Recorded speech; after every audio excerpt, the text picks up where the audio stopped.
Kamera udah siap.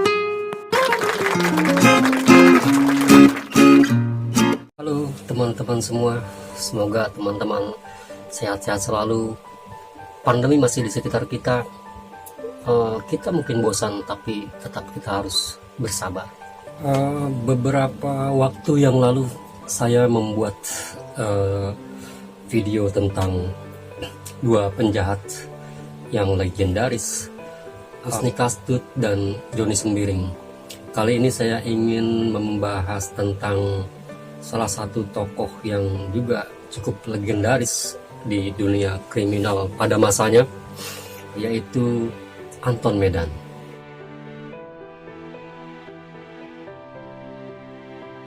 Kisah tentang Anton Medan sebenarnya sudah sangat banyak ya ditayangkan di beberapa, baik di stasiun televisi, bahkan juga ada di YouTube, di media-media online dan lain sebagainya. Tapi mungkin saya akan mengisahkannya dengan cara yang berbeda. Anton Medan ini adalah salah satu tokoh, mantan tokoh penjahat legendaris pada masanya yang menurut saya unik. Dia ini cukup lama berkubang di dunia kejahatan, cukup lama berkubang di dunia kriminal, tapi sosok satu ini mampu bangkit dari kubangan, dari mulai jalan yang begitu gelap sampai akhirnya dia bisa meniti ke jalan yang jauh lebih terang. Dia mampu melewati fase-fase sulit dalam hidupnya, fase-fase hidup yang sangat tidak mudah untuk dilalui seorang single fighter menurut saya. Dan itu sudah dimulai bahkan sejak masa-masa yang menurut saya tergolong sangat remaja ya, karena kalau kita baca di buku biografinya, ini buku, saya kebetulan memiliki buku biografinya Anton Medan yang berjudul Anton Medan, Pergolakan Jiwa Seorang Mantan Terpidana. Anton Medan yang lahir pada tahun 1957 di Tebing Tinggi, Sumatera Utara ini, sebenarnya dia adalah sosok anak yang sangat baik ya. Sejak usia 12 tahun dia sudah berusaha membantu keluarganya, membantu ibunya, mulai dari berjualan kue-kue, lalu dia di terminal menjadi calo penumpang, bahkan juga sampai mencuci bus yang terparkir di sana. Ini dilakukannya sejak umur 12 tahun dan itu dia lakukan untuk membantu ekonomi keluarga. Anton Medan yang saat itu masih berusia belasan, hampir setiap malam dia tidur di terminal. Mungkin karena jarak rumah dan terminal itu cukup jauh, jadi hampir setiap malam dia tidur di terminal. Beberapa hari sekali dia pulang membawa barang-barang belanjaan seperti beras, kecap, dan lain-lain, dan itu diserahkan ke ibunya untuk membantu keluarga. Awalnya di terminal itu dia hanya untuk bekerja, untuk mencari uang, tapi kemudian justru terminal itulah yang merubah jalan hidupnya. Terminal pada masanya bukan sekedar tempat bertemunya penumpang dan kendaraan umum. Dulu mungkin terminal sekaligus juga adalah sebuah gambaran paling nyata dunia yang sangat keras. Di sana bisa terjadi persaingan, bisa terjadi perebutan kekuasaan, dan banyak lagi aksi-aksi kriminal yang bisa terjadi. Jika di tempat-tempat lain aktivitas-aktivitas itu mungkin bisa berhenti, ini berbeda dengan terminal. Terminal dulu itu mungkin nyaris tidak pernah tertidur. Di siang hari dia bisa sangat ramai dengan orang lalu lalang, kendaraan, mencari penumpang dan lain sebagainya.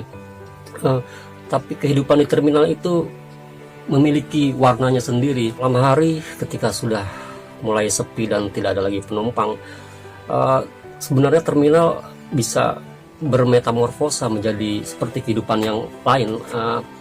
Di sana ada banyak berkeliaran kupu-kupu malam, ada banyak homeless, gelandangan. Ada banyak sekali aktivitas-aktivitas yang mungkin sulit bisa dibayangkan oleh orang-orang yang tidak begitu akrab dengan dunia jalanan. Justru disinilah Anton Medan memulai hidupnya.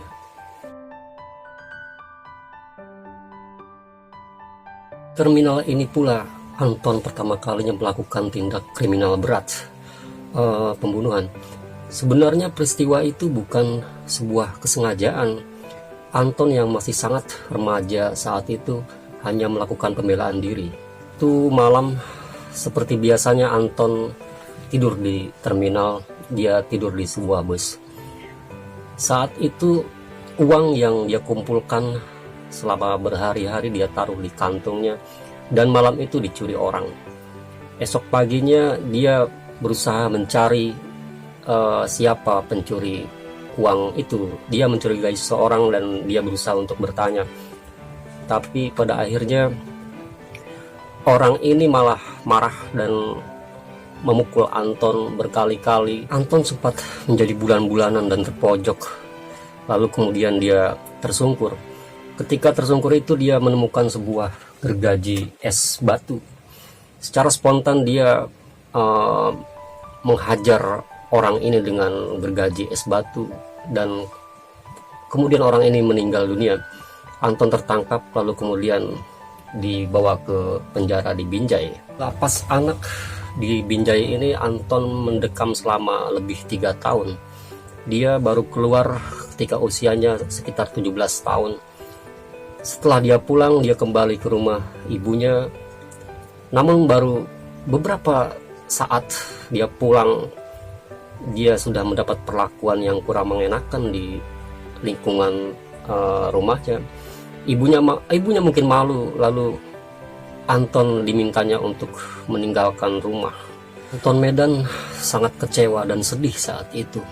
Tapi mungkin dia bisa memahami kenapa ibunya bersikap seperti itu. Dia akhirnya kembali lagi ke Medan, dan sebulan kemudian dia berangkat ke Jakarta menggunakan kapal. Tujuan Anton ke Jakarta sebenarnya untuk menemui salah satu pamannya. Tapi sayangnya dia tidak tahu persis alamatnya. Dia hanya tahu bahwa pamannya ini tinggal di Mangga Besar. Ini mungkin adalah fase hidup yang sangat menyedihkan untuk Anton Medan pada saat itu, karena dia sempat berbulan-bulan bertualang di Jakarta tanpa memiliki uang sama sekali. Dia tidur di emperan, di terminal, di pasar. Lalu akhirnya dia membantu-bantu berjualan di warung kopi, di warung bakmi, hanya untuk bisa makan. Untuk tidur dia bisa di mana saja. Fase ketika menggelandang di Jakarta ini cukup lama sekali ya, mungkin sekitar 7 atau 8 bulanan. Anton Medan pada akhirnya bisa menemukan rumah pamannya ini. Hanya saja lagi-lagi dia mendapatkan perlakuan yang kurang menyenangkan.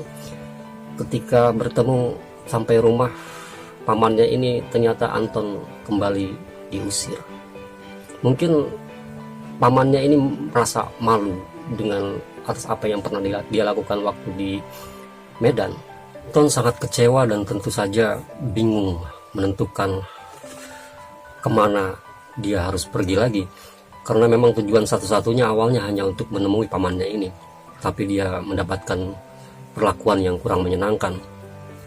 Akhirnya dia kembali lagi ke jalanan, kembali menggelandang, dan kembali lagi membantu-bantu orang berjualan kopi, berjualan bakmi, agar dia bisa mendapatkan makanan. Pun yang tidak punya tempat tinggal saat itu tidur di mana saja, bisa di emperan-emperan toko, di pasar, di lapangan, di mana saja. Di jalanan ini pula dia akhirnya berkenalan dengan seorang penodong kelas teri, dan Anton saat itu terinspirasi melakukan hal yang sama, karena dianggapnya itu adalah cara yang paling mudah untuk mendapatkan uang. Karena Anton ini kan saat itu masih tidak bisa membaca dan menulis, dia masih buta huruf. Dia hanya pernah sekolah tak sampai 7 bulan di sekolah rakyat. Membaca buku biografi Anton Medan yang disusun oleh S. Budi Raharjo, diterbitkan Pustaka Firdaus pada tahun 1997 ini, entah mengapa saya jadi teringat dengan Khalil Gibran.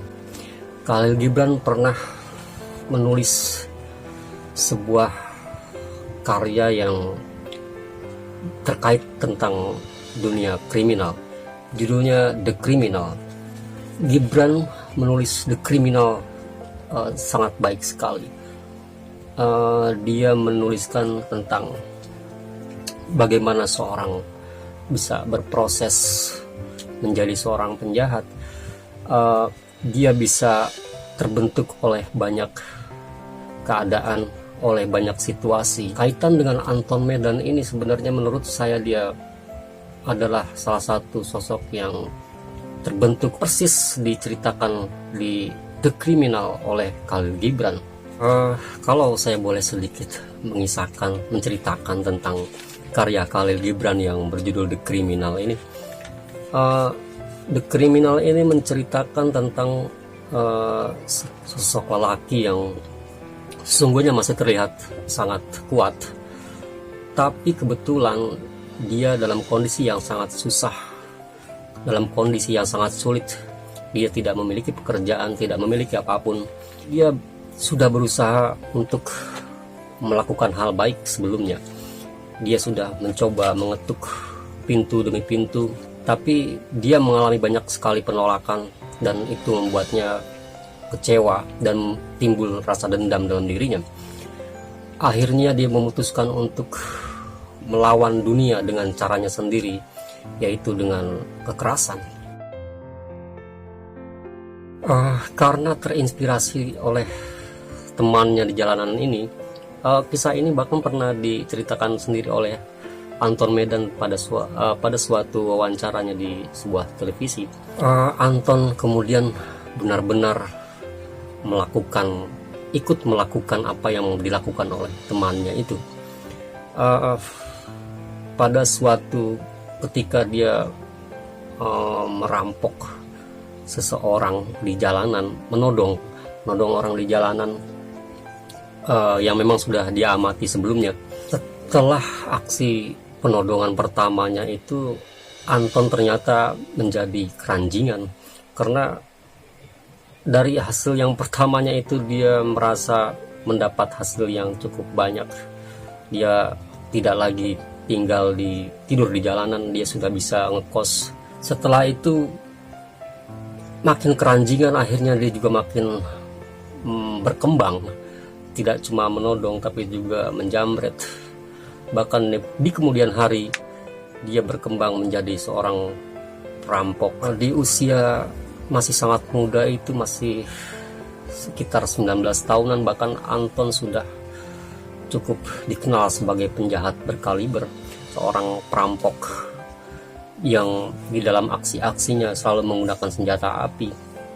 Dia banyak merampok toko-toko emas di daerah Jakarta, dan itu terus-menerus makin membuatnya keranjingan. Anton Medan ini kemudian menikah.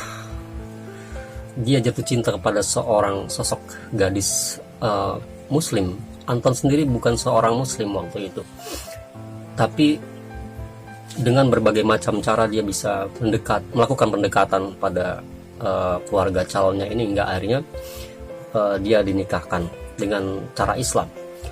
Sebenarnya Anton saat itu dia belum benar-benar mempelajari Islam, karena pada saat itu setelah dia menikah, dia masih tetap melakukan ritual ibadah yang di agama yang sebelumnya. Anton Medan pada saat itu mulai menjadi buronan polisi. Dia mulai dikejar-kejar oleh polisi di berbagai tempat. Ada satu kisah yang sebenarnya agak lucu, karena Anton Medan pernah bercerita bahwa begitu seringnya dia berpindah-pindah tempat. Pada suatu hari dia mengontrak sebuah rumah di sebuah daerah. Dia berteman dengan anak sang pemilik kontrakan ini. Mereka sering jalan bersama, bahkan pernah mancing bersama. Dan suatu ketika mereka berdua sedang mancing, tiba-tiba si temannya ini, anak sepemilik kontrakan ini, berkata bahwa dia sedang mendapatkan tugas. Tugas itu adalah mencari Anton Medan. Anton saat itu sangat terkejut sekali karena dia tidak menyangka bahwa temannya ini, yang merupakan anak dari pemilik kontrakannya ini, adalah seorang polisi. Sejak saat itu dia langsung berkemas dan memutuskan untuk pindah. Sebagai seorang penjahat saat itu, Anton sudah sangat sering dikejar polisi dan sudah beberapa kali tertangkap. Bahkan dia pernah mendapatkan sampai 6 kali tembakan di kakinya. Tapi entah mengapa ini tidak membuatnya jera, dan semakin sering melakukan perampokan di berbagai tempat. Dia bisa melakukan perampokan tidak cuma di Jakarta, tapi juga di daerah Bandung dan juga Karawang. Ternyata ada satu titik jenuh dalam diri Anton Medan ini. Walaupun saat itu dia memiliki banyak hal, memiliki banyak uang, bahkan Anton ini tidak cuma seorang perampok biasa. Dia ini ternyata seorang yang sangat gemar otomotif, sangat senang motor besar. Saat itu dia tidak cuma senang trek-trekan, tapi juga bahkan menjadi pembalap di sirkuit. Kegilaannya dengan motor ini pada akhirnya, kemahirannya ini juga menjadi penunjang dia untuk melakukan berbagai aksinya. Ketika dalam banyak pelarian ini, Anton akhirnya masuk ke dalam titik jenuh. Dia merasa frustasi karena terus-menerus melakukan pelarian. Pelarian tidak cuma di Indonesia, tapi pernah juga sampai ke Johor di Malaysia. Dia merasa tidak tenang, hingga pada suatu ketika akhirnya dia memutuskan untuk menyerahkan dirinya. Anton Medan ini kemudian menyerahkan diri di sebuah hotel setelah malam sebelumnya dia sudah berfoya-foya dulu, bahkan menghabiskan banyak sekali uang di meja judi. Paginya di hotel itu dia memutuskan untuk menelepon polisi, dan polisi langsung menjemput dia dengan beberapa mobil. Setelah tertangkap, Anton kemudian disidangkan. Oh ya, ini bukan kali pertama dia tertangkap. Dia sudah berkali-kali ditangkap, bahkan pernah juga sekali waktu dikirim ke Nusa Kambangan bersama 600 tahanan lainnya. Setelah menyerahkan diri ini, Anton akhirnya mendapatkan hukuman yang cukup lama karena kasusnya ini terlalu banyak dan dia disidangkan di 3 tempat yang berbeda. Dan akhirnya setelah diakumulasi, dia akhirnya mendapatkan hukuman 12 tahun penjara yang menurut Anton saat itu sudah cukup ringan. Akhirnya Anton menghuni lapas Cipinang. Disinilah Anton banyak sekali mendapatkan pengalaman-pengalaman yang menurutnya sangat luar biasa.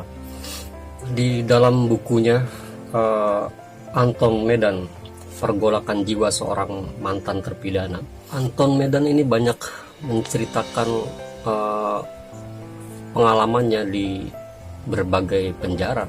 Oh ya, ketika menjalani hukuman selama 12 tahun ini, Anton tidak menjalaninya di satu lapas saja, tapi di beberapa lapas. LP Cipinang ini, Anton Medan banyak sekali mendapatkan pergulatan batin terkait masalah kepercayaan. Anton menghadiri beberapa ibadah di sana. Dia sering berkomunikasi dengan orang-orang yang mengisi ibadah di sana. Oh ya, di LP Cipinang ini juga ada sesuatu yang menarik perhatian saya, karena ternyata di LP Cipinang inilah Anton Medan pertama kali mulai belajar membaca dan menulis. Di LP Cipinang ada seorang terpidana yang ternyata latar belakangnya adalah seorang guru.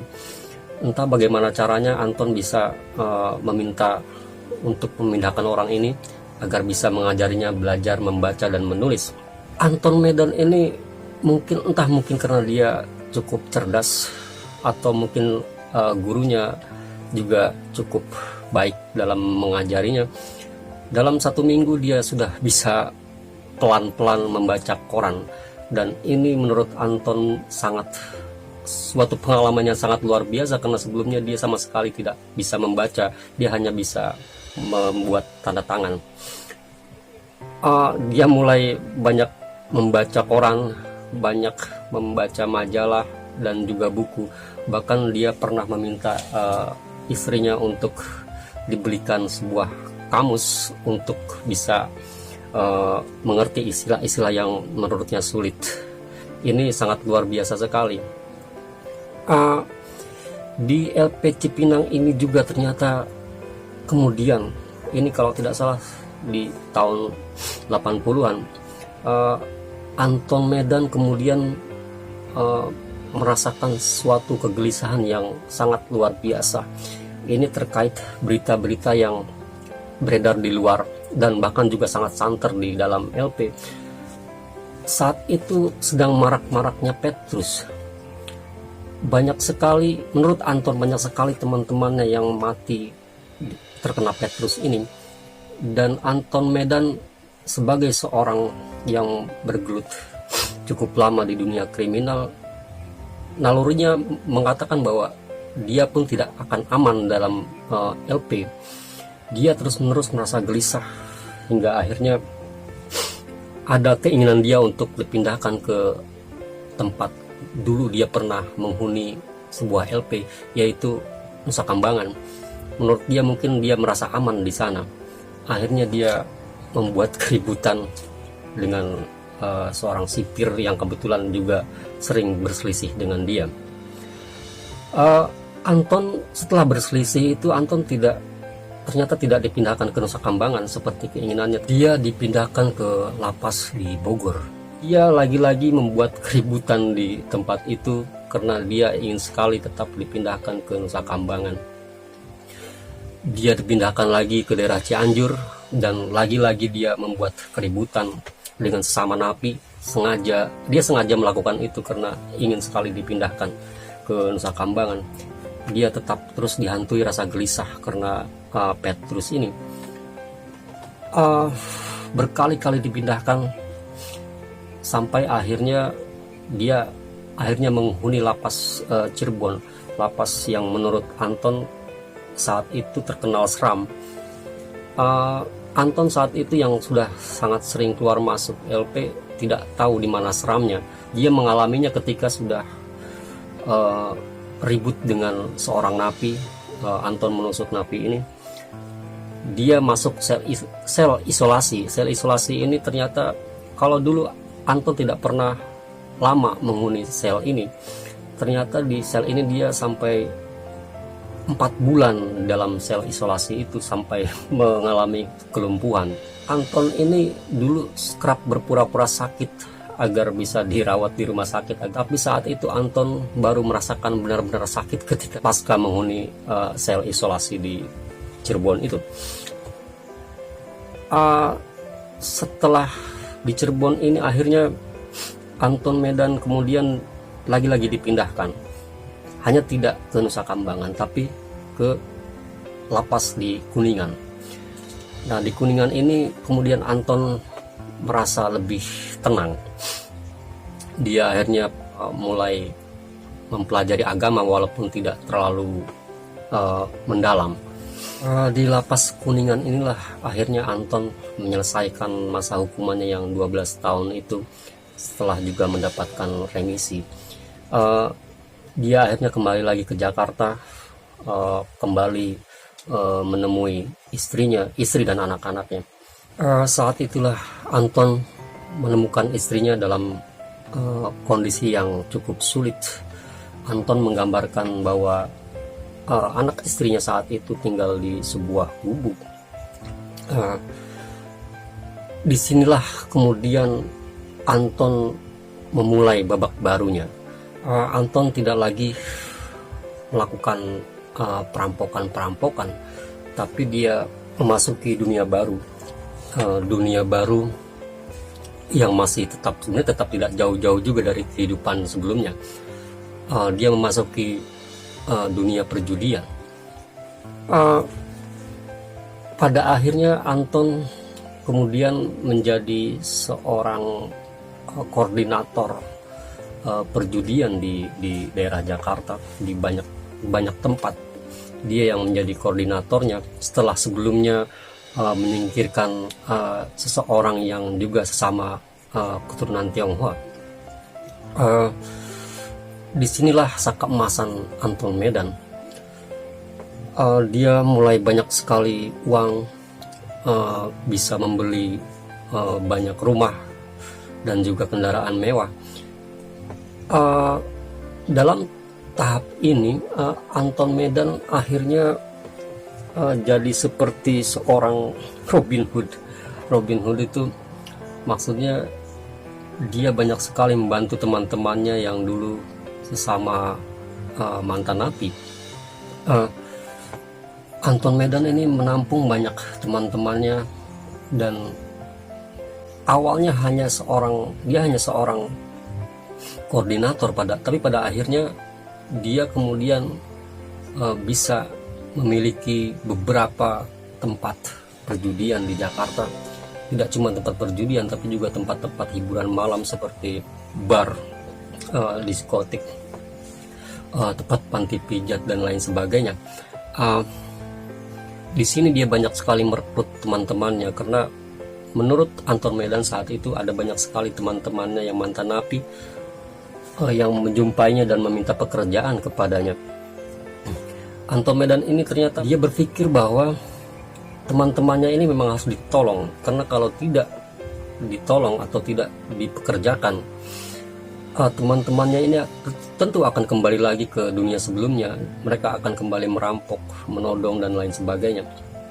Maka itu Anton selalu berpikir bagaimana caranya dia memperluas usahanya, baik di perjudian dan juga di tempat-tempat hiburan malam. Tapi bagaimanapun juga perjudian adalah sesuatu yang ilegal. Anton pada akhirnya harus tetap berhadapan dengan hukum dan aparat. Sempat ditahan dan dipenjara lagi, hanya tidak lama. Anton yang saat itu sudah bukan lagi seorang koordinator, tapi juga memiliki banyak sekali tempat-tempat perjudian dan hiburan malam. Dia saat itu mengalami frustasi, karena juga selain dikejar-kejar polisi karena kasus perjudian ini, dia juga banyak sekali mendapat serangan-serangan dari saingannya di perjudian. Anton menyebutkan bahwa memang ada satu orang yang selalu menyerang dia terkait usaha perjudian itu. Serangan-serangan ini bukan lagi dalam bentuk provokasi, tapi juga serangan-serangan fisik. Anton Medan saat itu berkali-kali diserang orang yang tidak dikenal, menggunakan senjata tajam dan lain-lain. Sebenarnya saat itu Anton tidak merasa takut, karena pertama dia banyak sekali juga mendapat dukungan-dukungan dari teman-teman mantan-mantan napinya yang saat itu banyak dipekerjakan oleh dia. Dia bisa saja membalasnya, hanya saja entah mengapa saat itu Anton merasa lelah, dan di situ timbullah keinginan dia untuk berlibur.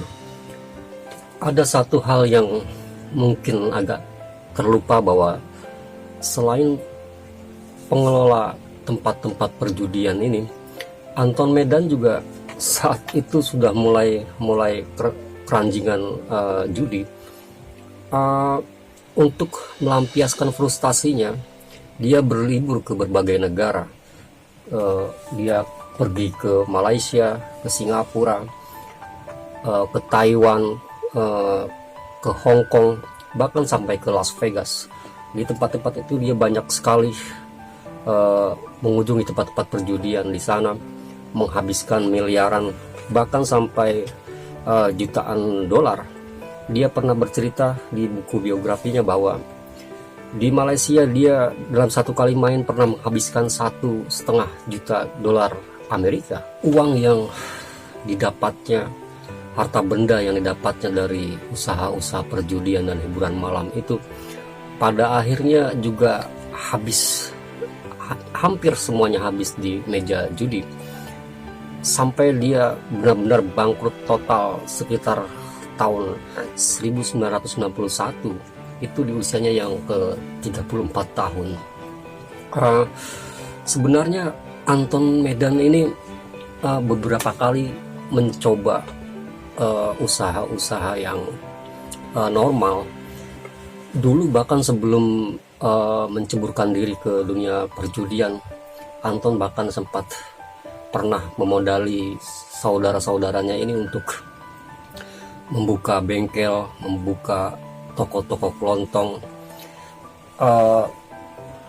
Dan setelah dia menceburkan diri ke dunia perjudian pun sebenarnya dia sudah berpikir bagaimana caranya dia membuat usaha yang ilegal, yang legal malah. Tapi beberapa kali usaha-usaha ini selalu gagal. Pada masa-masa bangkrut total ini, pada akhirnya Anton Medan benar-benar merasa lelah.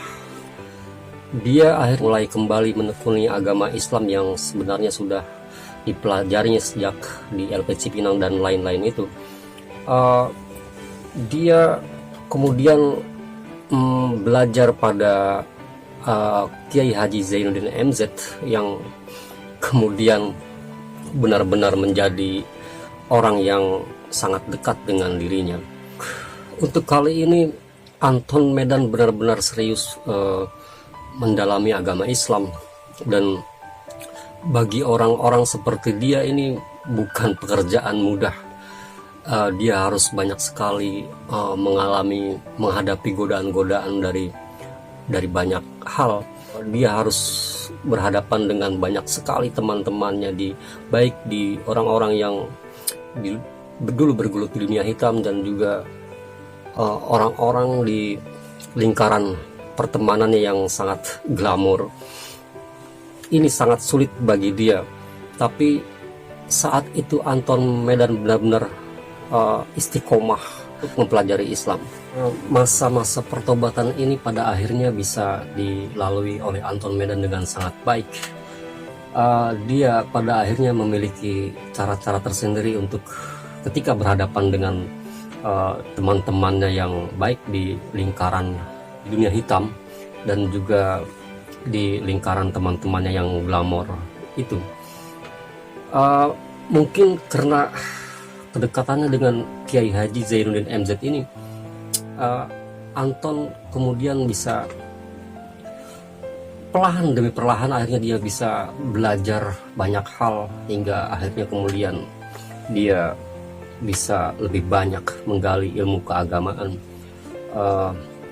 sampai akhirnya dia bisa dikenal sebagai seorang dai. Perannya sebagai seorang penceramah dan juga latar belakangnya sebagai seorang mantan napi, mantan seseorang yang pernah bergelut di dunia hitam, pada akhirnya membuat Anton Medan kembali mengunjungi berbagai penjara, berbagai lapas ini untuk melakukan kegiatan dakwah. Ini juga sangat didukung sekali oleh Kiai Haji Zainuddin MZ yang pada saat itu sangat dekat dengan Anton Medan. Kecintaannya kepada dunia Islam pada akhirnya tidak cuma membuat Anton Medan giat melakukan kegiatan dakwah, tapi juga dia membangun masjid, pesantren, majelis taklim, dan lain-lain. Dia juga kemudian diangkat sebagai ketua PITI kalau tidak salah, ini Persatuan Islam Tionghoa Indonesia. Karena ketokohannya ini, seperti kita juga mungkin sudah tahu bahwa Anton Medan ini kemudian banyak sekali dilibatkan dalam kegiatan politik. Dia sempat warawiri di televisi, banyak sekali mengisi acara-acara televisi yang berbau politik. Hikmah yang bisa kita dapat dari kisah Anton Medan ini cukup banyak ya. Selain karena dia mungkin adalah contoh paling dekat dengan karya Khalil Gibran yang pernah saya ceritakan itu, The Criminal, juga terkait dengan kerja kerasnya dan juga usahanya untuk belajar untuk menjadi lebih baik. Seperti kita juga tahu bahwa Anton Medan ini dulunya adalah seorang buta huruf. Dia tidak bisa membaca dan tidak bisa menulis. Dia hanya mampu membuat tanda tangan, tapi mauannya untuk belajar, akhirnya dia bisa membaca dan menulis. Lalu juga bagaimana usahanya untuk mendekatkan diri kepada masyarakat ini sungguh luar biasa sekali. Dari kisah Anton Medan ini juga sebenarnya masyarakat seharusnya sudah lebih bisa belajar bahwa mereka harus mengurangi pandangan-pandangan negatif tentang mantan-mantan napi ini, bahwa mereka juga tidak selalu bisa berbuat kejahatan, tapi juga mereka bisa berubah menjadi lebih baik. Baik teman-teman, sekian dulu untuk video kali ini. Mudah-mudahan kita bisa sama-sama memetik manfaatnya. Assalamualaikum warahmatullahi wabarakatuh. Salam sejahtera, salam literasi.